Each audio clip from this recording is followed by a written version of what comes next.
नमस्कार, कैसे हो आप सब। मैं अलका सिंह प्रशिक्षण क्लासेस के इस ऑनलाइन प्लेटफॉर्म पे आप सबका स्वागत करती हूँ। जैसा कि आप देख रहे हो कि हमारा ये जो क्विक सीरीज़ है ये आपके लिए ही है कि आप ज़्यादा से ज़्यादा प्रैक्टिस कर पाओ। तो आप अपने टाइम को यूटिलाइज़ करिए, उसे वेस्ट मत करिए। भाई देखिए, अब आपके पास समय बहुत कम है और जितना क्वेश्चन ऑफ सॉल्व करेंगे ना एग्ज़ाम में, आप देखोगे कि उतना ज़्यादा आपको ईजी रहेगा, क्योंकि वो आपकी प्रैक्टिस हो जाएगी। ठीक है, आपको अगर कोई क्वेश्चन का आंसर नहीं भी आ रहा है तो आपका दिमाग इतना चलेगा कि आप वहाँ पर क्वेश्चन के ऑप्शंस को देख के टिक कर सकते हो या तुक्का मार सकते हो, जिसको कहते हैं। तो वो तुक्का आपका सटीक बैठता है, क्योंकि जब आपके पास थोड़ी बहुत नॉलेज होती है ना तो आपका तुक्का भी सटीक बैठता है।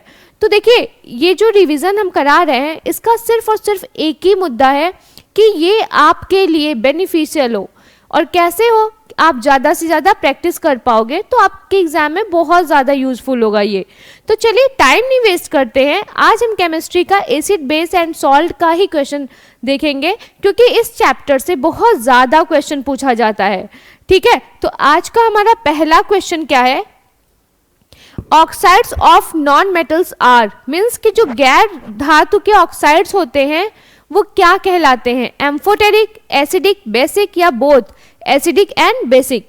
तो देखिए, अगर गैर धातु के ऑक्साइड की बात किया जा रहा है, इट मीन्स कि आपके जो नॉन मेटल्स हैं उनका ऑक्साइड, तो उनका ऑक्साइड होता है एसिडिक इन नेचर। ठीक है, कैसा होता है, एसिडिक। जैसे कि CO2, SO2, ये क्या है, ये आपके मेटल्स के ऑक्साइड है। तो ये किस फॉर्मेट में रहते हैं, एसिडिक फॉर्म में रहते हैं। चलिए अब देखते हैं हमारा अगला क्वेश्चन क्या है। Which of the following causes acid rain along with the sulfur dioxide and carbon monoxide? पूछ रहा है कि निम्न में से कौन सल्फर डाइऑक्साइड और कार्बन मोनोऑक्साइड के साथ अम्लीय वर्षा का कारण बनता है। Hydrogen, carbon dioxide, nitrogen oxide या फिर ऑक्सीजन ऑक्साइड। अरे ऑक्सीजन। तो बताइए इस क्वेश्चन का राइट आंसर क्या होगा। अच्छा ये बताइए, अम्लीय सल्फर डाइऑक्साइड, ठीक है, फिर कार्बन मोनोऑक्साइड मीन्स CO। तो ये किस, आप एसिड रेन से क्या समझते हो। आपको भी पता है कि जब आपके एटमॉस्फेयर में किसकी मात्रा बहुत ज्यादा हो जाती है, हाँ, SO2 प्लस NO2 की मात्रा बहुत ज्यादा हो जाती है, तो ये एसिड रेन के लिए रिस्पॉन्सिबल होते हैं। तो यहाँ पर नाइट्रोजन ऑक्साइड क्या हुआ, किसके साथ, अम्लीय वर्षा के लिए रिस्पॉन्सिबल है सल्फर डाइऑक्साइड और कार्बन मोनोऑक्साइड के साथ। ठीक है, इट मीन्स कि ये तीनों ही एसिड रेन के लिए रिस्पॉन्सिबल होते हैं। ठीक है, तो इस क्वेश्चन का राइट आंसर आपका क्या हो गया, ये। अच्छा, इसका एसिड रेन का वैल्यू कितना होता है, तो 5.6 होता है। pH वैल्यू इसका होता है 5.6। ठीक, चलिए अब देखते हैं हमारा अगला क्वेश्चन क्या है। A basic solution change the colour of turmeric indicator from. कह रहा है कि एक क्षारीय विलयन हल्दी सूचक के रंग को से बदल देता है। तो बताइए, आपको भी पता है कि जो हल्दी होता है ये कैसा नेचर होता है इसका, बेसिक या फिर एसिडिक होता है। तो जो टर्मरिक होता है ना वो एसिडिक इन नेचर होता है। ये बात हमेशा याद रखिएगा, जो टर्मरिक होता है वो एसिडिक इन नेचर होता है। और इसका कलर होता है, आप जानते हो, येलो। ठीक है, येलो इन कलर होता है। जब इसके ऊपर हम लोग क्या करते हैं, क्षारीय विलयन डालते हैं। आपने देखा है कि अगर आपके कपड़े पे हल्दी का दाग लगा हुआ है और आप उस पर साबुन रगड़ते हो तो उसका कलर तुरंत क्या होता है, रेड में कन्वर्ट हो जाता है। अगर आपने कपड़ा धुला या कभी हल्दी के दाग को साफ किया है तो आप ये फील करोगे। इसका मतलब कि ये क्या करता है, येलो को रेड कलर में कन्वर्ट कर देता है। ठीक है, क्यों, क्योंकि ये एसिड है और बेस के प्रेजेंस में क्या होता है, न्यूट्रलाइज हो जाता है। इसीलिए इसका कलर कैसे हो जाता है, येलो से रेड हो जाता है। और फिर जब वापस से आप उसको धूप में डालते हो तो वो डिसअपीयर हो जाता है। ठीक है, चलिए अब हमारा अगला क्वेश्चन क्या है। Which of the following is basic in nature? कह रहा है निम्न में से कौन प्रकृति में क्षारीय है। प्रकृति क्या मतलब, नेचर। नेचर में कैसा है वो, तो बेसिक है। तो बताइए HCl, HNO3, H2SO4 या फिर NaOH। तो देखिए ये जो है ना आपका NaOH सोडियम हाइड्रोक्साइड, ये क्या है, नेचर में क्षारीय है। आप भी जानते हो कि ये सब ये क्या है, स्ट्रॉन्ग एसिड होते हैं, ठीक है, और ये क्या है आपका नेचर में बेसिक है। तो इस क्वेश्चन का राइट आंसर क्या होगा, हाँ, इसका राइट आंसर होगा ऑप्शन डी, ठीक। अब हम देखते हैं हमारा अगला क्वेश्चन। अच्छा, क्षारीय का मतलब क्या है, ये Na+ एंड OH- में ब्रेक होगा, लेकिन ये जो है ये किस में, H+ में ब्रेक होंगे।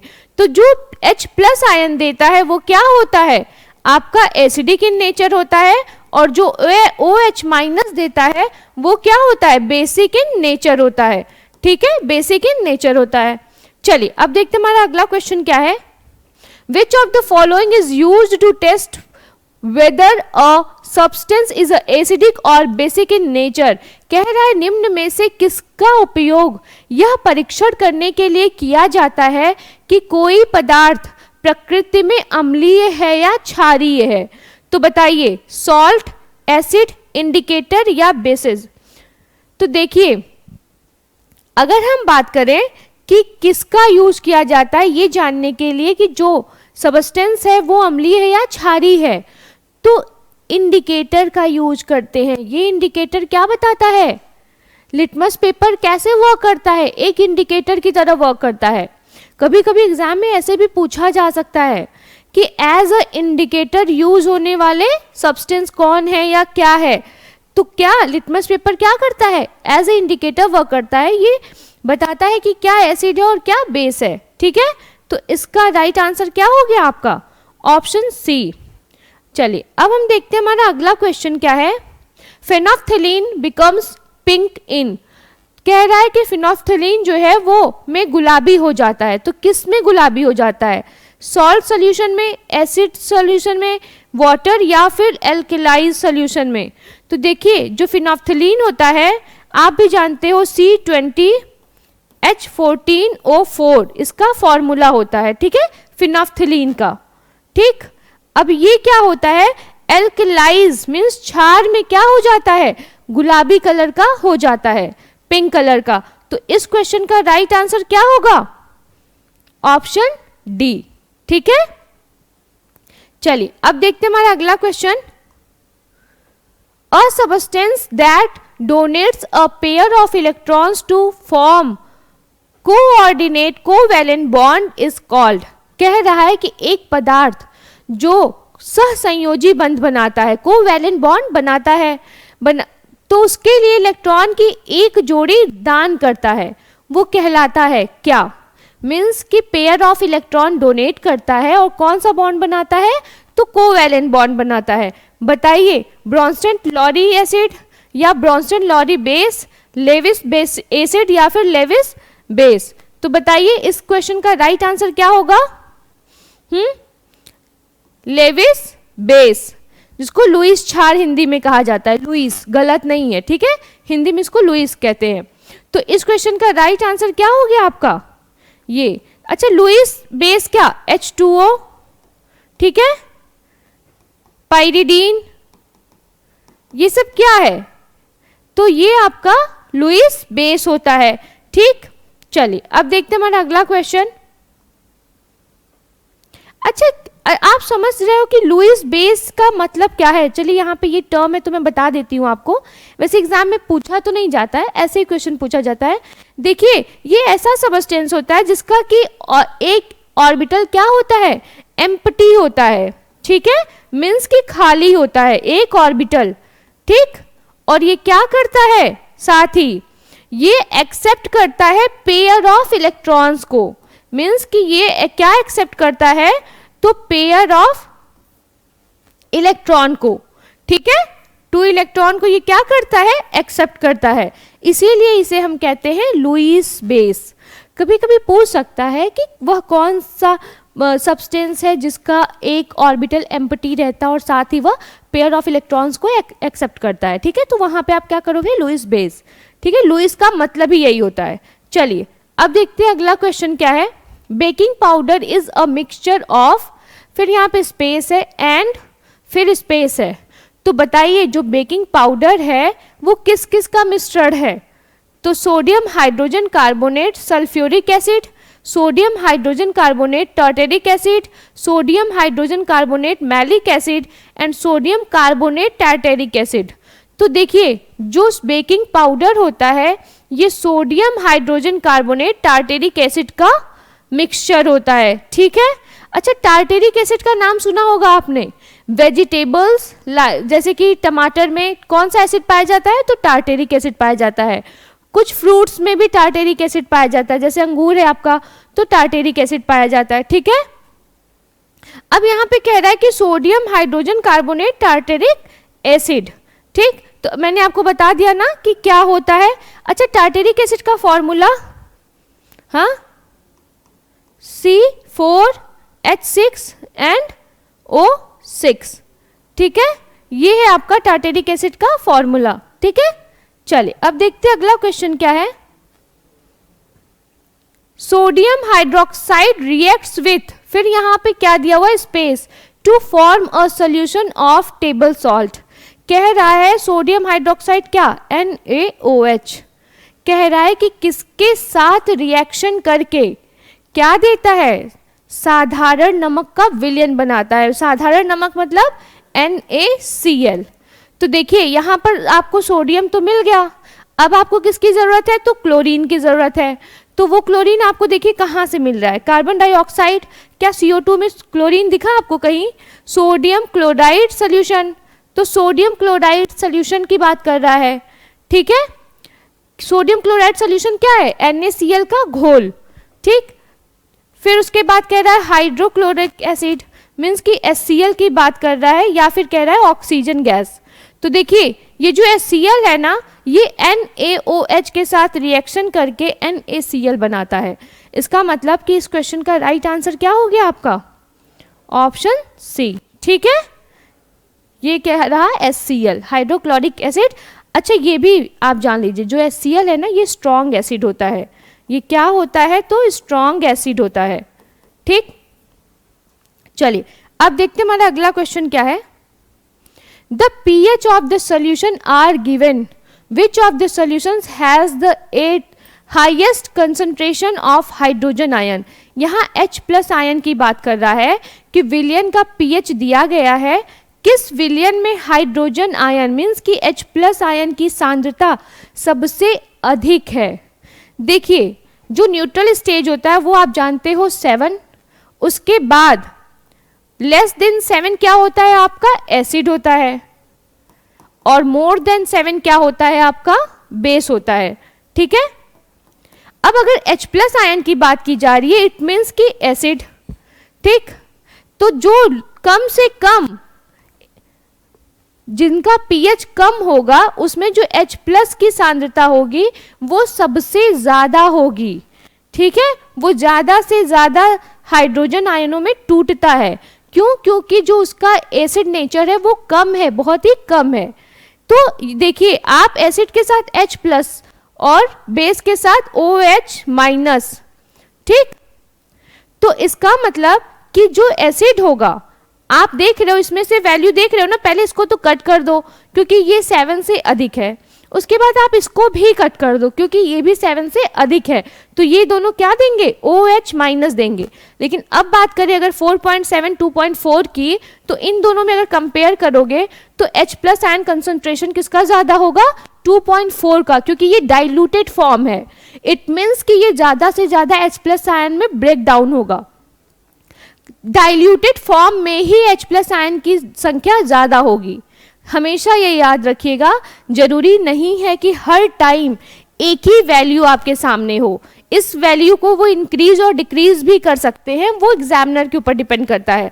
तो ऐसा नहीं है कि कॉपी पेस्ट करने के चक्कर में आप क्या किए कि 2.4 दे दिया है, मान लो उसके बगल में दे दिया है 1.2, तो आप 2.4 को टिक लगा के आ गए कि अरे मैम ने तो यही बताया था। नहीं, जो भी लोवेस्ट वैल्यू होगी आप उसको टिक करोगे H प्लस के केस में, ठीक है।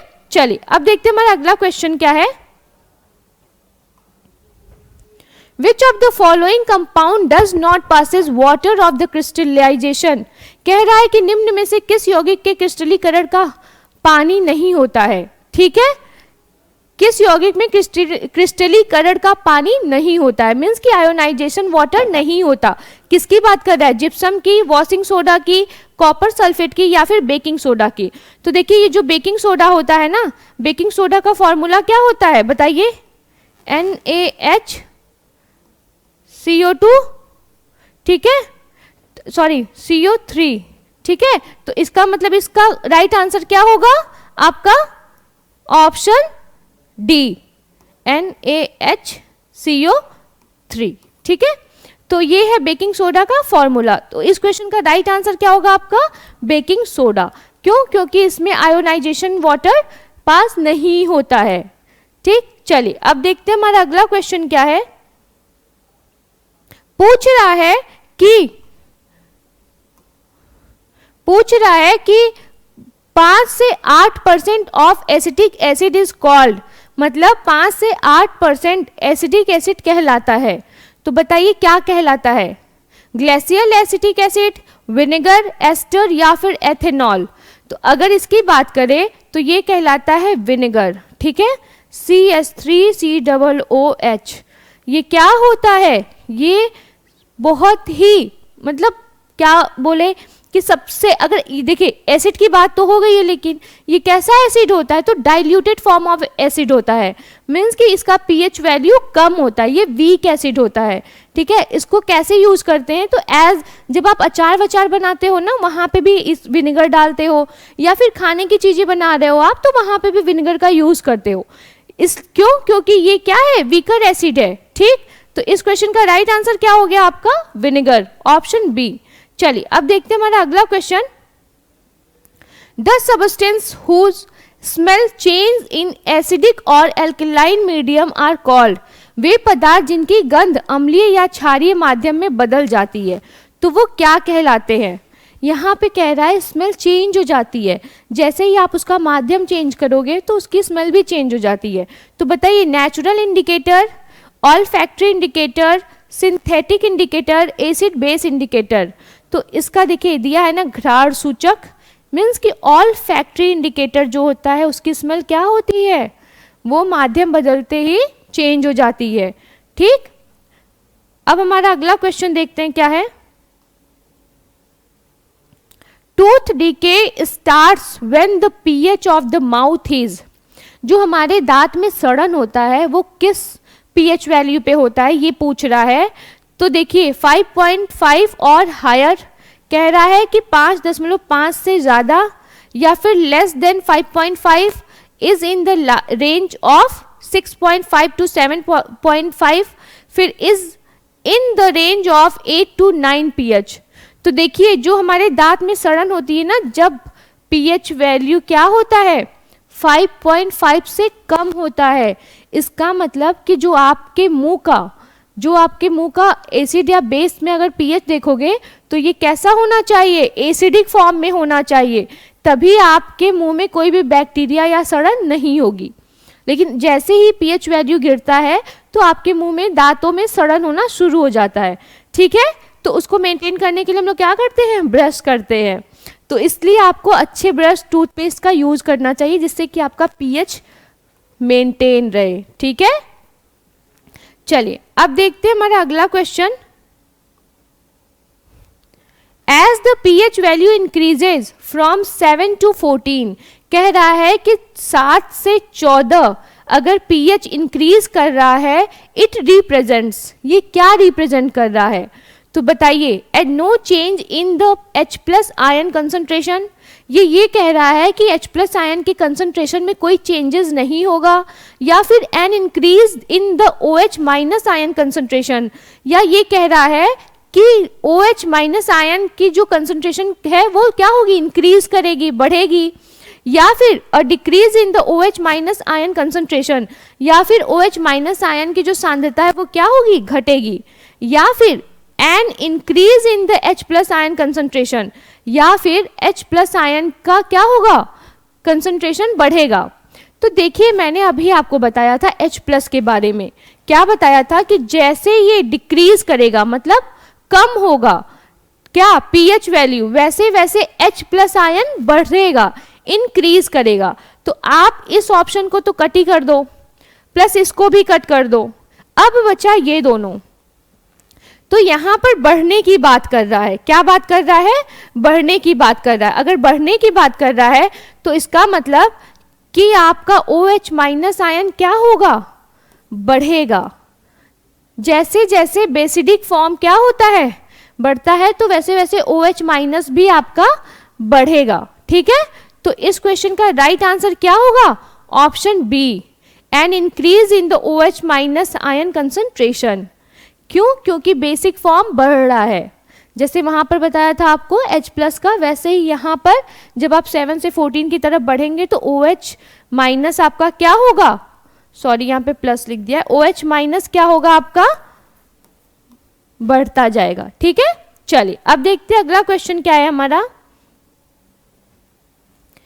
Oxides react with acid as well as bases.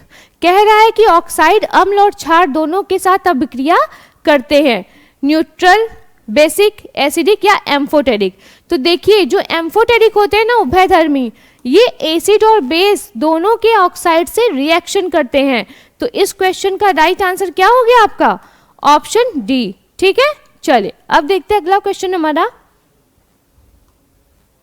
Which one of the following is an amphoteric oxide. कह रहे हैं कि निम्न में से कौन सा एक उभयधर्मी ऑक्साइड है।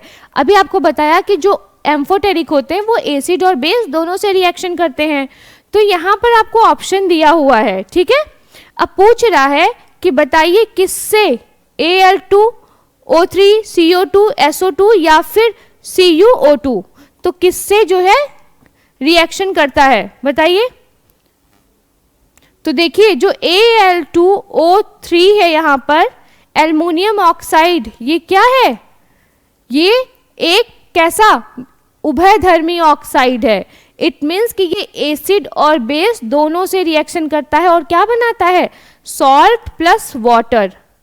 ठीक है, क्या बनाता है? तो लवण और पानी बनाता है। अब देखते हैं हमारा अगला क्वेश्चन क्या है। When phenolphthalein is added to vinegar, the solution becomes। कह रहा है कि जब सिरके में फिनोफ्थिलीन मिलाया जाता है तो विलयन हो जाता है ब्लू, रेड, पिंक या कलरलेस। तो इस क्वेश्चन का राइट आंसर क्या होगा? कलरलेस। मीन्स कि कोई भी फिनोफ्थिलीन मिलाने पर कोई भी कलर नहीं अपीयर होगा। ठीक है, देखिए ये सब जो क्वेश्चंस है ना, ये सब ऐसे क्वेश्चंस हैं जो कई बार रिपीटेड है, एग्जाम में कई बार पूछा गया और अलग अलग तरीके से। ठीक है, अब देखते हैं हमारा ये क्वेश्चन क्या है कि the colour of the strip when solid sodium bicarbonate is placed on A strip of pH paper. जब ठोस सोडियम बाइकार्बोनेट को पीएच पेपर की पट्टी पर रखा जाता है तो पट्टी का रंग क्या हो जाता है? तो बताइए, do not change, turns yellow, turns blue, turns green. तो देखिए, जो सॉलिड रहता है ना, जब उसको स्ट्रिप पे रगड़ेंगे सोडियम बाइकार्बोनेट को, तो वो क्या होता है? वो बिल्कुल भी आपका चेंज नहीं होगा, डज नॉट चेंज। उसका जो नेचर होगा वो चेंज नहीं होगा। तो इस क्वेश्चन का राइट आंसर क्या हो गया आपका? Option A. ठीक है, चलिए अब देखते हैं अगला question. Can be used as an olfactory indicator. कह रहा है कि दिए गए ऑप्शंस में से कौन सा है जो कि घ्राण सूचक के रूप में इस्तेमाल किया जाता है? तो बताइए, वनीला, एलम, आंवला या फिर टैमाराइंड मीन्स की इमली। तो देखिए, अगर घ्राण सूचक की बात की जाए तो इसके लिए वनीला का यूज करते हैं। किसका यूज करते हैं? वनीला का। ठीक है, तो इस क्वेश्चन का राइट आंसर क्या हो गया? Option A. ठीक, तो ये रहा आज का सारा क्वेश्चन। आपने देखा कि कैसे आपको सारे क्वेश्चंस मिले हैं, किस टाइप का पैटर्न रहा है आपके क्वेश्चन का। ठीक है, ये सब कुछ आपको दिखाई दिया यहाँ पे। तो अब ये बताइए कि अब आपको क्या समझ में आ रहा है कि एसिड बेस में किस टाइप के क्वेश्चन आते हैं, या आपको किस टॉपिक से ज़्यादा पढ़ना है और किस पैटर्न में पढ़ना है। क्वेश्चंस देखिए, पूछने का जो तरीका है वो 9th 10th का है, उससे ऊपर का लेवल नहीं आता। बस हाँ ये है कि उसी क्वेश्चन को घुमा घुमा के कई बार कई तरीक़ों से पूछा जा रहा है। ठीक, तो आज का बस इतना ही। Thank you so much. अगर ये वीडियो आपको पसंद आए तो लाइक करिए। जो भी आपकी क्वेरीज़ हैं वो आप कमेंट सेक्शन में लिख के पूछ सकते हो, और फिर हमारे चैनल को सब्सक्राइब करिए। Thank you.